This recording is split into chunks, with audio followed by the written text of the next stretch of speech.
Hey. All right. So it's been a busy week. Um, a lot of traveling, uh, doing a couple events in South America. Then we'll hit Mexico and back to the US. So last night was speaking to a group of entrepreneurs, most of whom are digital nomads, which is kind of similar to the group in that I spoke to in Bangkok in Thailand. And as is the same with all of these groups, there's one book that always comes up, whether it's in conversation or in a talk. And some of you may be able to guess what that book is. It's The 4 Hour Work Week by Tim Ferriss, which is just, I mean, one of those things that's definitely stood the test of time. And so, it came up last night. We're kind of talking about that whole concept, which back then was, I mean, I feel like it may have been 20 years ago, but I may be wrong. But back then it was just earth shattering because the internet was kind of newer and nobody was thinking about doing things remotely. It made me think of just the transition that's happened just in the way people see business and how business can be done. I think probably the biggest thing for me was that you could build a business around your lifestyle. So instead of the business being, okay, I'm going into a business and it's going to determine what my lifestyle is. So the business kind of running what your life is going to look like. You are purposefully building the business around the lifestyle that you want. And that was something was a big shift for me 10 years ago when I went from, a lot of businesses with a lot of direct reporting employees and there were, just a lot of headaches, a lot of nightmares. And, I made a decision that, I wanted to, number one, I didn't like having employees. I didn't like having to deal with a lot of headaches. And so it's like, all right, how can I design a business that is kind of my dream business? And I want to talk about number one, like how I'm helping other people do that same thing. So I think, I have a very unique story. But now, we have other people that are literally following this exact business model, which, it doesn't require you buying a business, doesn't require you owning a business. Almost, I like to talk about like, one of the talks that I give, when I'm doing speaking is like early retirement without entrepreneurship. So ERWE is like, I want to retire early, but I don't want the headaches of being a business owner. And I think this is a little bit of one of those things. The other thing that I really enjoy when I get to spend time with entrepreneurs that are already kind of living the life that they want and they've achieved a certain level of success. Like I love when I get to speak with EO members that are kind of in the entrepreneur organization where they only allow people that have started generating at least $1 million in their business. And so you get people that have kind of gone through the initial bumps and bruises, overcome those hurdles, and now they have a 7-figure business. Same thing when I was speaking in St. Martin. It was a group of entrepreneurs that, several of them were 8 figures, but everybody had the minimum of 7 figures.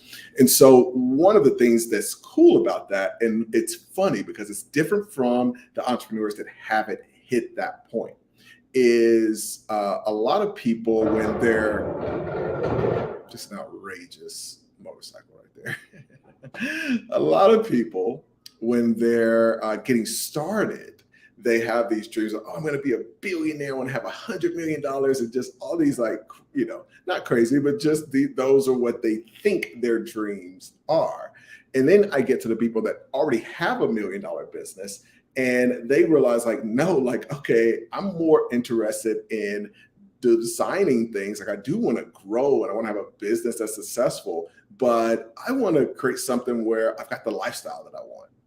And more and more, I'm getting people that are very interested in this concept of kind of being a one-person business. So I will say that, I do have one VA that is a direct report, and then no other employees. So one person business with a caveat, and that person is an independent contractor. So like literally no direct employees. And so it was kind of a combination for me that was my inspiration. One was the kind of 4-hour work week in that model, and then the other was Warren Buffett, because at that time Warren Buffett, was literally had a business worth hundreds of billions of dollars, and he was running it with 40 employees. And at the time, I had maybe about half of that. I had about 20 employees, and I'm reading about this. I'm like, wait a minute, I'm doing it wrong. I'm doing it wrong. And so I don't have a scalable and well leveraged business model. Like I'm just not doing it right. If Warren Buffett can have a business worth hundreds of billions and have just 2 times the employees that I have, and I'm not even running something that's at 1 billion, then I'm in the wrong business model. And that's where this whole thing starts. Like, you want to get into the right business models. And that is what, make sure that from the very beginning, you're doing something that's going to be very scalable. So I think in general, as most of y'all know that follow my channel, I in general have learned over the last 10 years that for the most part, you can do really well by just going in the opposite direction of everyone else. And, when I look at, how can I provide services for a few people? Like, I really love working deeply with people. And what I realize is that most people, instead of having a deep relationship with a few people, everybody's trying to have as many people, followers or whatever, as possible. But the question becomes, okay, if I'm only going to have a few people, then how do I make money off of just having a few deep relationships? And I think part of that is, if you've got a lot of people, you're only able to offer them kind of one thing. It's like, okay, I got this one widget, or I got this one coaching program, or I got this one, service, or like bookkeeping, whatever. And so I need to offer that one thing to as many people as possible. And one of the transitions for me was, what if I offered a lot of things that somebody needs to a few people? So instead of me trying to sell one thing to as many people as possible, what if I just had a lot of things that I could help a single person out with? And that's a big part of, I think, being able to, number one, build a business that you enjoy, because you can be very selective. Like, I'm very selective about the people that I work directly with. And I do have really amazing people around me that I do deals with, and that kind of thing. But I'm offering a lot of different things to those folks.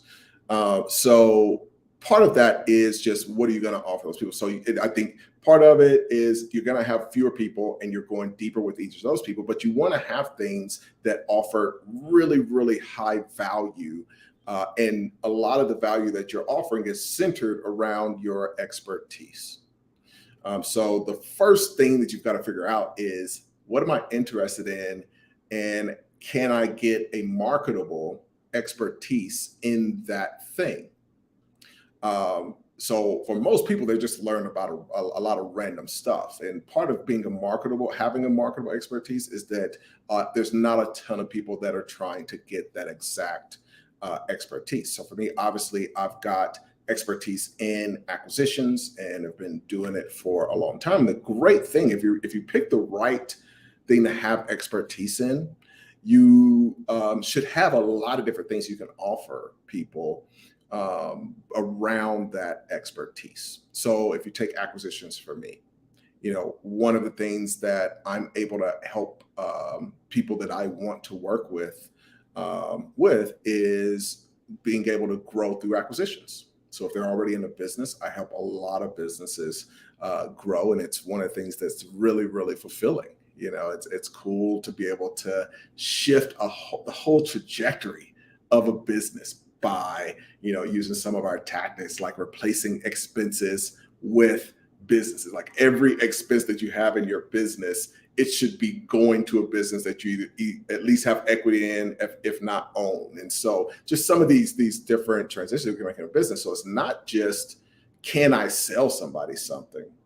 It's, with my expertise, can I give them something that is of tremendous value, that is just no question that I am, getting value by having a relationship with Ace and him helping me with this.